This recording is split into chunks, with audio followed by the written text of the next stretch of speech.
Atal pension యోజనను 2030-31 ఆర్థిక సంవత్సరం వరకు కొనసాగించేందుకు ప్రధాని మోదీ అధ్యక్షతన జరిగిన సమావేశంలో కేంద్ర మంత్రివర్గం ఆమోదం తెలిపింది. ఏపీవై ప్రచార అభివృద్ధి కార్యకలాపాలకు నిధుల మంజూరుతో పాటు గ్యాప్ ఫండింగ్ను కూడా పొడిగించింది. అసంఘటిత కార్మికులకు వృద్ధాప్యంలో ఆదాయ భద్రతే లక్ష్యంతో 2015లో ఏపీవై పథకాన్ని కేంద్రం తీసుకొచ్చింది. దీని కింద 60 ఏళ్ల వయసు నుంచి నెలకు 1000 నుంచి 5,000 రూపాయల వరకు హామీతో కూడిన కనీస పెన్షన్ అందిస్తారు.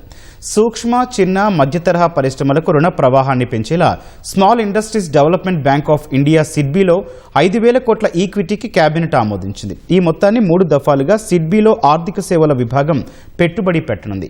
సిడ్బీకి సరసమైన వడ్డీ రేట్లకు వనరులను సమీకరించడానికి వీలు కలగడం వల్ల 2027-28 ఆర్థిక సంవత్సరం చివరి నాటికి 25.74 లక్షల కొత్త ఎంఎస్ఎంఈ లబ్ధిదారులు చేరతారని కేంద్రం ప్రకటనలో తెలిపింది.